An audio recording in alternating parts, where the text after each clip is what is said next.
Hey, it's Ethan Skolnick for the Five on the Floor podcast on the 5 Reasons Sports Network here at American Airlines Arena after the Miami Heat beat the Memphis Grizzlies 120-101. We'll get to the episode here in a second. I want to tell you about one of the great sponsors of the 5 Reasons Sports Network and the Five on the Floor podcast, and that's Dutch Valley Farms. What's Dutch Valley Farms? For starters, they're not your average cannabis grow farm. They've got deep roots in the 305, and this hometown group of doctors, CPAs, and Silicon Valley professionals have taken their talents from the 305 to the 503 to make you the finest flower out there. How does Miami find its way all the way out to Oregon? Simple. A team with shared belief in cannabis research and erasing the stigma behind the bud. Today, the Dutch Valley Farms crew is bringing together old school growing practices with new school tech to deliver a consistently clean, high quality experience you can feel good about. The proof is in the plant. You want more information? Visit DutchVF.com. That's DutchVF.com, or follow them on Instagram at Dutch Valley Farms. And now, on with today's episode. Welcome to Five on the Floor, a Miami Heat and NBA podcast from Ethan Skolnick with Alphonse Sidney, a.k.a. Alf954. Brought to you by the 5 Reasons Sports Network.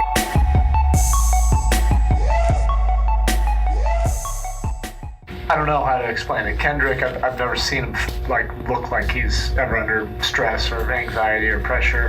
Kendrick just plays at this very steady fourth quarter pace, and he does that throughout the course of the entire game. Doesn't get sped up even when guys get up and into him. And that's part of the reason why he's such an efficient basketball player. Low turnover. You feel confident that he's going to get you a look somehow because he plays at a pace that is under control but still puts some pressure on the defense. Ethan Skolnick back at American Airlines Arena, as I mentioned, 120-101 over the Memphis Grizzlies. I'm here with Alex Toledo, who is no longer at Tropical Blanket. He's now Alex on the floor. He's traumatized by this change. We've got Alphonse Sidney on my left. You can't really see us right now, but Alphonse Sidney at Alf954. Before we get to the meat of this, I want to thank everybody. We just had our best 2 days ever at the Five on the Floor podcast. We had over 10,000 downloads over 48 hours. So obviously there's interest in this team, and we saw why tonight, guys, because no Jimmy Butler. We don't really want to say what it is, what we believe it is, what we've heard it is, but I will just tell you it's not bad. It's not something to be concerned about. We expect him to be back, if not the next game, then the game after that. So this is not going to be an extended absence, but it was a surprise. He was at shoot-around earlier in the day, and we anticipated that he would start. And then we got the announcement on the starters, and I did like a little happy dance because I thought I was right about what I've been saying about Tyler Herro was going to be a starter for the Miami Heat. And he was a starter for the Miami Heat. But he was the starter replacing Jimmy Butler. The fifth starter, the guy that we've talked about all preseason, was not Kendrick Nunn. Let's just put it that way. Like we said, who's going to start with this group? Okay, possibly it would be Goran Dragic. Then we found out he was going to come off the bench. Then it was, okay, maybe it'll be Tyler Herro. Maybe it'll be Duncan Robinson. Probably not DJJ, but one of those guys it could be. And it turns out that all along, the Miami Heat were planning to start Kendrick Nunn.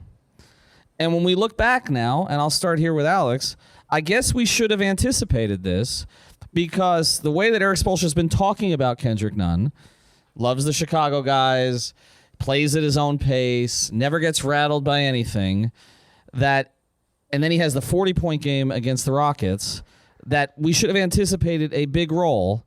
I don't know about a starting role.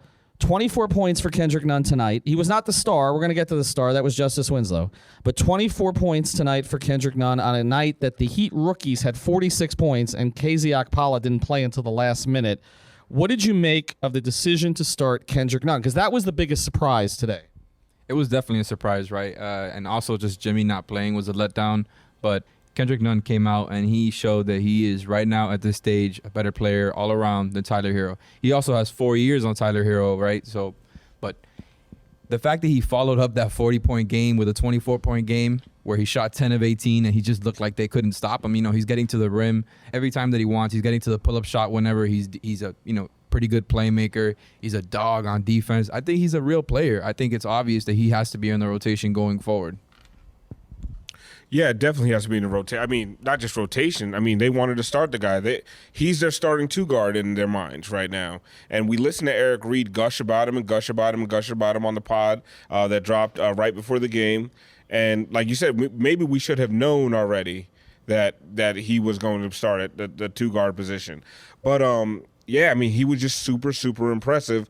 The game seems really slow for him. He doesn't seem overwhelmed by the moment. You could tell that he's a guy who played 4 years of college basketball. I don't know if it was 3 or 4 years of college. I know he had some trouble or whatever, but he looks like a guy who just belongs. He has none of the first game jitters that you see normally see from rookies. Yeah, the biggest thing that I've liked about him from the beginning, other than the overall performances, and I've said he has not had a bad game. I was at Summer League preseason. He has not had a game where you've come out of it and been like, he was a negative for them tonight. He's been a positive for them every single time he plays. But the biggest thing about his game that I like is he's got this little hesitation dribble. And to me, it symbolizes everything else that goes on with his game. It's like and again, Memphis is a young team. They're going to face more veteran teams than they faced tonight. And I thought Tyler Herro ran into some trouble tonight that we're going to talk about, that he's going to face against other teams. But the thing about him is, you talk about pace. It's like he's playing one way and everybody else is playing another way, and he's not going to be rushed, and he's going to make sure that he gets to his spot on the floor, or he's going to make an adjustment to get to his spot on the floor afterwards. And you know, we talk about, like, I didn't envision that he would be in the starting lineup this quickly, but I knew he was going to be part of the rotation because this is an organization that will play polished guards. It doesn't matter that they're rookies if they're polished. Norris Cole came in and he was polished. Mario Chalmers came in and he had played in big games in college, and so he was polished. By the way, thank you, Goat, for retweeting me tonight. Mario Chalmers, appreciate that. But Kendrick Nunn came in and he has been polished from the beginning, and you mentioned it. He's been better than Tyler Herro in terms of consistency. Before the 40-point game, both ends. Defensively, I mean, yeah, you don't have to scheme around him like you do with Tyler Herro, but Kendrick Nunn and the press conference afterwards, or his little press gathering in front of his locker, it's like he's totally cool about this. This was no big deal. I mean, he just played his first NBA game, in this situation as a starter in a home opener, and has 24, and he's like, whatever. And that's the attitude he's had the entire time. What's impressive also is he got into foul trouble early, right? So you would think that would tone down his aggressiveness. He would think, okay, well, man, I'm screwing up my big chance, right? He got in that foul trouble early, and every time he came back into the ball game, it's not like he was easing up. His defense, he was just as aggressive. He was just as tough. He went into the lane with reckless abandon. I don't want to say reckless abandon because, like you said, Ethan, super controlled. Right. I mean, Justise was a guy with reckless abandon today, and we'll get to that. But he was in foul trouble early. You would think that would rattle a young guy. But, I mean, it's like Justise said after the game. He's an older rookie. He doesn't come off as a rookie. He doesn't come off as a young guy. Him or Chris Silva, for that matter. And the question that has to be asked before we get to Justise Winslow, who is the star of this game. If Kendrick Nunn's going to play like this, where is there room for Dion Waiters? Because, and we're going to talk about Dragic, too, because Dragic had some comments that you can extrapolate a little bit about what the team feels about Dion right now. But if Kendrick Nunn's a starter, and maybe that's what Dion was reacting to, because we never sort of put that into the equation. We were talking about maybe Tyler Herro starting ahead of him, maybe Duncan Robinson starting ahead of him. But if Dion was informed that Kendrick Nunn was starting ahead of him, a kid who's not even a first-round pick for them, right? Undrafted guy they picked up the last day of the season, and he's starting ahead of Dion Waiters after Dion got himself into shape. That may explain, not justify, because I'm not going to justify it, but it may explain why Dion has kind of acted the way he has. All right, let's get to number 2 here, which is Justise Winslow, who was the best player on the court. And it wasn't close. And so this is what you wanted to see. And it's not just what he did on the court, which I thought he fed off his defense. He ended up with 27, 7 and 7 tonight, made half of his shots, 10 of 21, and also he only made 1 3, so it wasn't about the 3 ball, but he got to the line. 1 of 2, he was 50%, so everybody can get off his back about that. Right, but he's a sniper. But 27, 7 and 7 tonight, but I thought he fed off his defense. His defense in the fourth quarter of this game, in particular, that run. They came in the fourth quarter of this game down a point. It was Justise and the kids, and that's what I'm saying. It was Justise and the kids. He's not a kid anymore. He's not. And I asked him that after the game. I said, "You sound like a vet." I mean, this is Rook 1. He's like, "I've been playing basketball for 18 years. I've been playing since I was a sperm." Basically, after the direct quote. So it's just his level of confidence right now and poise the way that he played tonight. And before I get to you guys, I want to get to one quote from him. And, maybe we'll get the sound on this in future episodes, but obviously tonight was a little bit chaotic. But there was one quote from him that I think symbolizes it. He said, "This is who I am. I'm not going to have 27 and 7 every night, but my role is to lead this team, and I want to be held accountable to it. I've earned it." This is a fourth-year player now, and somebody who's been through it, who has talked about the difficulties he had with depression because he didn't live up to expectations. He's almost been traded 55 times in the press. He has a group of people calling him Bustus, a bunch of idiots on Twitter, and he has a game like this tonight. So, Alf, what did you like from Justise tonight? And when Jimmy comes back, things change a little bit, becomes a little bit more Jimmy's team. What can Justise take forward? I thought in the first half there were a couple times he was passing up layups, passing up shots around the rim, trying to get guys in the corners, guys beyond the arc, trying to get other people going. But what I liked the most about him tonight is he recognized what his team needed, and he gave them that, especially in the second half, like you were saying in the fourth quarter where the defense just stepped up. I mean, he was the leading scorer for the team the entire game. But it wasn't just the scoring. He started making the defensive plays, started getting the rebounds, assists. He was just doing everything that the team needed. And out of everything that I like the most is the fact that he got to the line 9 times. If Justise Winslow is going to get to the line 6, 7, 8 times a game, that's going to be huge for this team. Now, he has to hit better than a 66% clip, which is pretty much his career average. He needs to get up into the mid-70s at least. But if he's going to be that aggressive, if he's going to get to the line, that just bodes well for the entire team because they fed off of his aggressiveness. And you could just see other guys saying, if Justise can get in the lane, so can I. And you just started seeing it build, and they just overwhelmed the Grizzlies in the fourth quarter.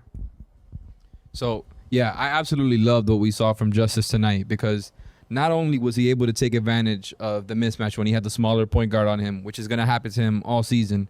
He was taking them into the paint, bullying them. But not only that, but he was also hitting in the mid-range game, right? He was doing those little turnaround J's that he's been shooting since last year. He looks way more comfy taking them now. He takes them in rhythm in the middle of the offense. And the fact that he's able to develop that in-between game, I think that's going to help with the rest of his game as well. But to hop on what Alf talked about right now with the free throw attempts, if him and Bam can continue to do that, that is going to be huge for the offense. And I think that's a huge if because I'm not 100% sure that Justise and Bam are going to be as aggressive as they were tonight when Jimmy comes back. I don't think we saw that when Jimmy was playing, even though Jimmy wasn't playing 100%. But I would love to see Justise and Bam be this confident and aggressive when Jimmy is on the floor as well. Well, Jimmy will have to make up some of that slack, and I think he will once, especially, once he gets back in a rhythm, and then what he'll do in the fourth quarter where I could see Jimmy getting to the line 7, 8 times in fourth quarters and changing the equation there. One of the things that we saw in preseason, though, which bodes well for what we saw tonight, is that Jimmy does let other guys get to their games.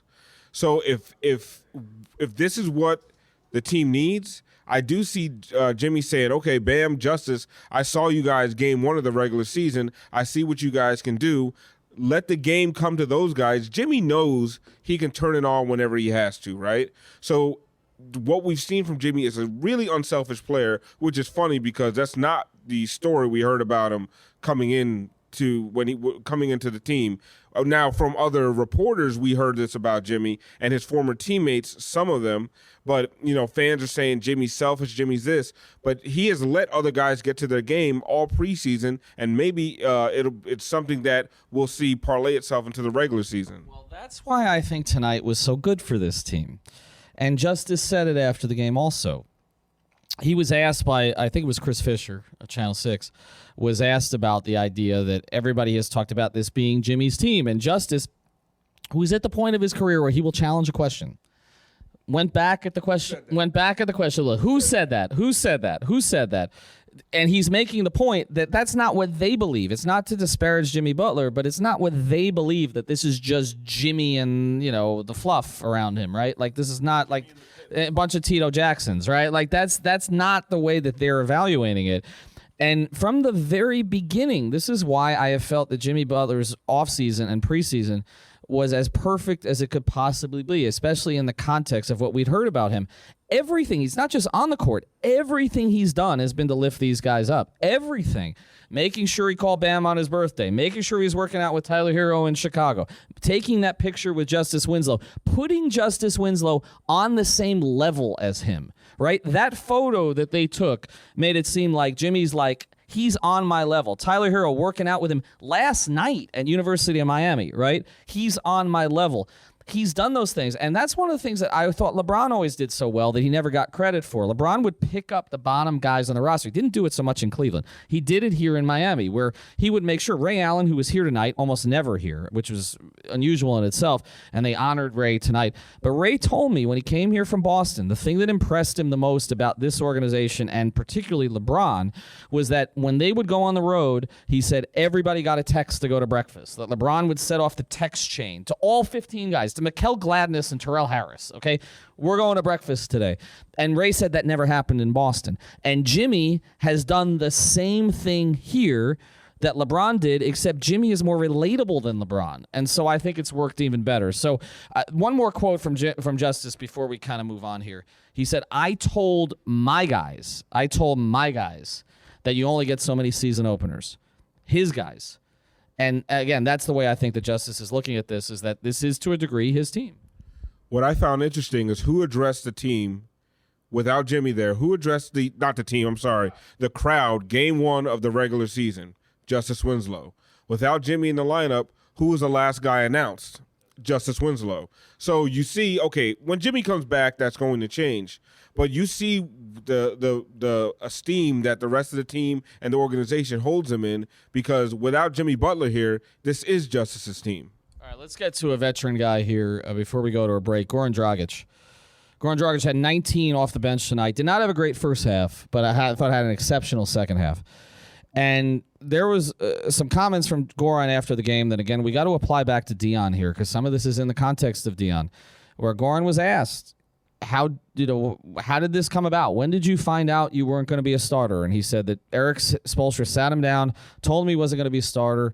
How did he handle that? And Goran made it clear that he wasn't thrilled about it, right? We're competitors, right?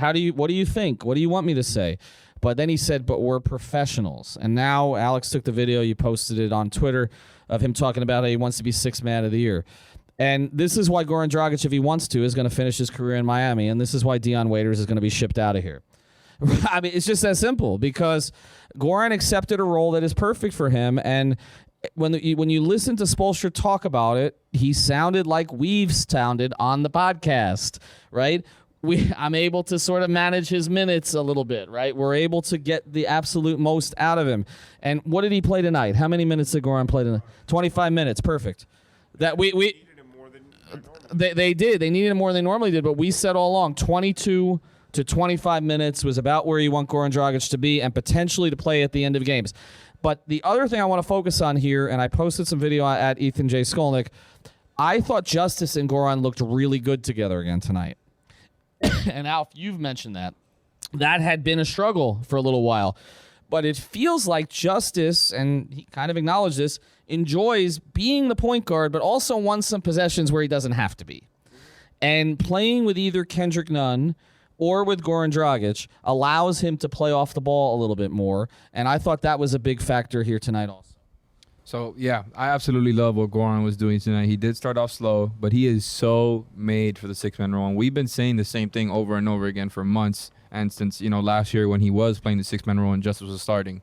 But ever since they put Justise as the permanent starter and Goran has just kind of had to deal with the repercussions, he has been awesome, man. He is the fact that he's now changed his game from somebody who, when he first got here, was somebody who would mostly drive to the paint, do a little crafty post stuff as well. He doesn't do any of that anymore for the most part, despite the fact that he got to the line 10 times tonight. He's now a perimeter scoring guard, and he is absolutely killing it. He's getting to his shot whenever he wants. He looks really comfortable getting into the rhythm of his shot. And, he's going to be a top 5 six-man of the year candidate if he keeps coming off the bench. It's obvious to me.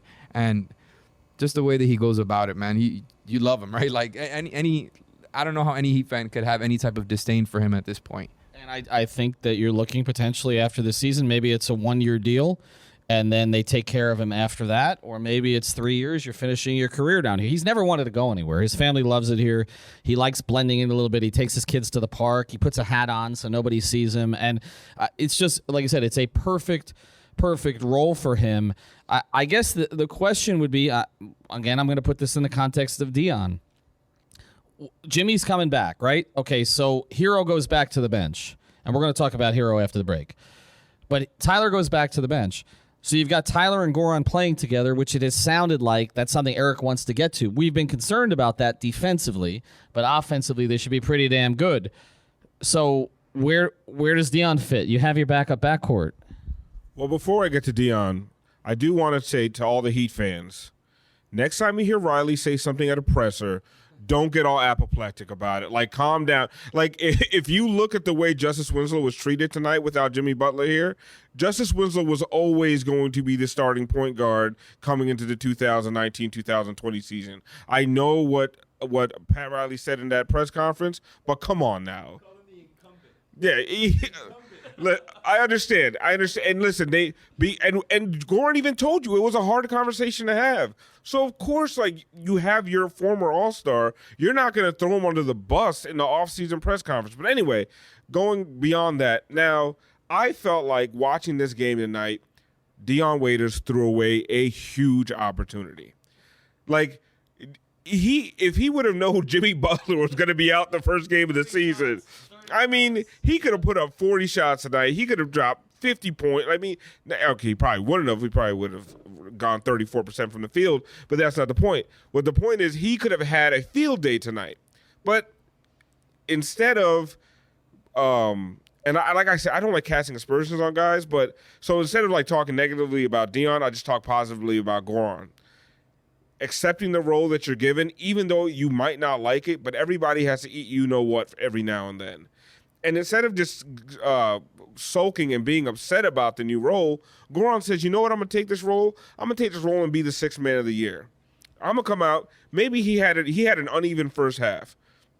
He came out the second half, saw what his team needed. Between him and Justise, like you said, they played very well together. I thought they did not play well together in this first half, and they clicked. And one thing I'll say, when I've seen these guys in the locker room, Goran and Justise, they have I don't know if I wasn't around last year in the locker room, but they seem very close, very connected. Yeah, no, they have. They seem like they have a really good relationship, and I think that's you're starting to see that reflected on the court. Yeah, they have had a good relationship. Remember, there aren't many guys here who have been longer than Justise. It's Udonis and Goran. The two of them, pretty much. That's it. That's it. I mean, there's nobody else. I mean, Josh Richardson's gone. Rook 2 is gone. The rest of that core, Whiteside's gone. Dion came in 16-17, but remember, Justise was drafted in 15. I mean, he's the third longest tenured player on this particular team. So they have a relationship. I think it got complicated because of the point guard situation. Goran had always kind of taken Jay Rich under his wing a little bit more, I would say, than Justise. And look, Justise is kind of like Justise said at media day, he's got to find a new best friend. Like, he was with Josh all the time down here. So heartbreak. It has been a little bit complicated, but you got to give credit to Goran for what he's done. And I think Goran can sustain this the entire season. I don't see why there's any reason as long as they keep the minutes down. I want to tell you about another great sponsors of the 5 Reasons Sports Network, and that is the Seltzer Mayberg Law Firm. We share an office with them in North Miami. They take cases from all over the state. They handle every conceivable type of case, although if you have a traffic ticket, I would really recommend going to onecalllegal.com. That's spelled out onecalllegal.com. They've got someone there 24 hours a day to help you out, guide you to the right attorney, and as I said, they will take care of your traffic ticket, $49.95 or more, but mine was that, and they got it thrown out for me. So onecalllegal.com, the Seltzer Mayberg Law Firm, been incredibly supportive of us, and we hope that you support them. All right, let's get to number 4 here today. That's Tyler Herro. And if you look at one guy who struggled tonight, other than Duncan Robinson, who we're just assuming is going to struggle at this point, Myers Leonard was not great, and we'll talk about the guy who made up for that. But Tyler Herro tonight, I think, showed you some of the struggles he's going to run into as he gets into some scouting reports, because they gave him no space. And when they gave him no space, instead of getting off the ball, he tried to do something that he probably shouldn't try to do too many times in an NBA regular season game, and ended up sort of dribbling into bad spots, turnovers, taking shots maybe off balance, not so much in his comfort zone. And his numbers were padded a little bit by a couple of baskets late. He didn't play particularly well tonight. And that's what I've said about Kendrick Nunn. There has not been a real down with Kendrick Nunn. Tyler Herro has had some big moments, but he's also had some struggles. I thought tonight was sort of the most acute in terms of those struggles. I think he will adjust to it because he is capable of putting the ball on the floor, but I thought there were some things that were forced tonight for Tyler Herro. And also, they're going to throw him in 3,000 pick and rolls. And they did that on the other end tonight. And again, without Jimmy Butler, Alf's talked about this, he can be exposed a little bit. So, yeah, I agree with you that Tyler didn't have one of his best games, but I did see some positives. He was getting a little bit roasted in the first half by some of those guys. I can specifically remember one Dylan Brooks drive where he just completely muscled him out of the way. But Herro was not getting roasted defensively all game. That's one thing. The real thing that I took away from this game from Herro that was positive was the fact that once they did close out hard on him, he was able to go in and convert on those runners, those floaters. He's got a really soft touch there. And even if he isn't able to, penetrate and finish over contact or finish at the rim necessarily, he's got that in-between game where he's able to hit the runners and floaters consistently.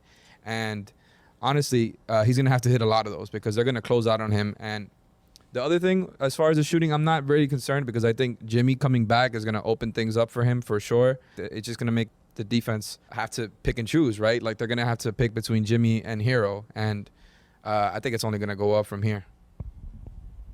Yeah, I mean, I didn't feel like Herro had a bad game. I felt like he did force it a couple times. I don't think it was that big of a problem. I think he let a lot of things come to him, which is kind of what you want to see out of a young player. I don't think it was the lights were too bright or anything, but I think he was just feeling his way into the game. And I feel like when like Alex said, when he's out there with Justise and Jimmy, I think it's going to be a little bit easier for him. I think the defensive assignments are going to be easier for him. He's probably going to pick up whoever, the least offensively minded guard is on the other team. So tonight's matchup, I don't know if the Grizzlies were a little bit too athletic for him, but I feel like he settled down in the second half. I feel like he played well defensively the whole night. What did he have, 8 rebounds? Yep. So if he's gonna be the kind of guy who's going to find other ways to help the team, even if he's not getting space and not able to get his shot off, I think he's gonna be just fine. All right, let's get to number 5 tonight. The rookie we weren't expecting to talk about. Like I thought Kendrick Nunn we would probably get into at some point, although I didn't expect it to be after a 24-point game as a starter. Chris Silva, though, who I didn't like much in Summer League. I didn't think he distinguished himself in any significant way. They gave him the 2-way contract. I mean, he's not even a full-time guy on this team. They've only got 14 of those. And so we saw him do this in a preseason game, but tonight he completely changed the energy of this game along with Justise Winslow, and he ends up playing 11 minutes. He's plus 18. Okay, this is his stat line. 3 of 3 from the field, 2 of 2 from the line, 3 offensive rebounds, 3 defensive rebounds for 6 rebounds. He picked up 5 fouls in 11 minutes, 2 turnovers and 3 blocks, plus 18 and 8 points. Like, he had a full box score in 11 minutes, and the comparison that keeps coming across the timeline is Udonis Haslem. Now, and here's the thing. Chris Silva did his post-game availability in front of Dwayne Wade's locker. That might be the most unexpected development of the night. Is this a rotation player for them? Or is this just a product of the fact that Myers Leonard looked as bad tonight as he looked good in the preseason? I think he's going to be that energy guy. I don't know if he's going to play against bigger teams. I don't know if you could put him and Bam out there against a really big front line, and I don't know if you're going to get the same effect that you got tonight. But against the right lineups, in the right situations, when you need that energy, where there was just a layup line tonight, to be perfectly honest, neither Kelly or Myers really played exceptionally well around the rim. So while there's when they just needed that spark, Silva just doesn't stop. Like that dunk, it was a wide open breakaway dunk. It was a foregone conclusion. Silva comes out of nowhere and cleanly blocks it. I mean, I know the Grizzly player, I don't even know who it was upset, got up, pretended he wanted to fight, NBA tough guy crap. But it was just amazing to see a guy who just did not stop. And I thought Myers is going to struggle when you don't have the best perimeter defenders out there. I felt like I think he did his job. He was big. He took up space. He did challenge Jonas Valanciunas better than Kelly did. But when teams are running up and down the floor like the Grizzlies were, he's going to have problems out there. And I think Bam played well 14-11, but he didn't play. Did he play much in the fourth quarter? Chris Silva played the whole damn fourth quarter and ended up racking up 5 fouls at 11 and a half minutes. No, Bam Adebayo basically did all his damage in the first 3 quarters. Bam only played 24 minutes, and it wasn't because of foul trouble. He had 3 fouls, so he played 24 minutes. And Bam had, though, what we talked about. We haven't talked about Bam much on the pod, and we'll close here. But Bam had what we expected Bam to have this year, like not especially efficient. He was 3 of 7. Tried some things in the post, didn't really work so well, looked a little clumsy at times, brought the ball up the court, but ended up with, as Alex mentioned, 10 free throw attempts, was a plus 10 on the game, 11 rebounds, 4 of them offensive, 3 assists, a steal, had some turnovers tonight. Like I said, he was a little bit clumsy in the lane tonight, but ends up putting up a box score of 14, 11, in 20 minutes, when I don't think he played that well. So, yeah, I think Chris Silva is going to be a very nice alternative, another tool in the toolbox for Spo. I think just like we saw tonight, he's going to go to Silva when the team is struggling to guard in the interior and also rebound. Alf's boy, Myers Leonard, the great rebounder, only had 3 rebounds tonight. I don't think he was terrible, but he didn't hit any threes. He only had 3 rebounds. And there was a stretch, I believe, in the third quarter where he was just getting slow cooked by the Memphis bigs, got absolutely posterized. Won't be the last one of the season. But I think Spo is going to go to Chris Silva in times like that where he feels like he needs a little bit of a defensive energy guy, right? Chris Silva came in and got 6 rebounds, 3 blocks in 11 minutes, right? Hit a bunch of shots in the interior as well. It's so weird, right? Because it's like he's playing in this small sample size and he's getting these plus minus and doing these blocks and rebounds. You know who it kind of reminds me of? Bad free throw shooting team for years now. If this keeps up and it was like this all preseason, I think that's going to be huge. What he's doing in the limited time. Everybody, we got one more point. Alex, Alf, one more point. We got 81 more games. We got 81 more games. All right, so one thing that I did like tonight is that the Heat out-rebounded Memphis by 11 and also held them to 43% from the field and 16% from 3. So despite the fact that they allowed 60 in the first half, they did their job on that end. You know what? I'd like some sleep, and I still got to write a Justise Winslow column. That's it. No more points. 5 on the floor, 120 to 101. See, I'm getting punch drunk at this point. No more points. Justise Winslow column in the morning. No, watch party. That's right. Watch party Saturday. I should have promoted. Saturday night, GQ's Craft House. I keep saying Draft House. Craft House in Lauderhill. We'll have some free food. We'll have some giveaways. You can buy your own damn beer. Talk soon.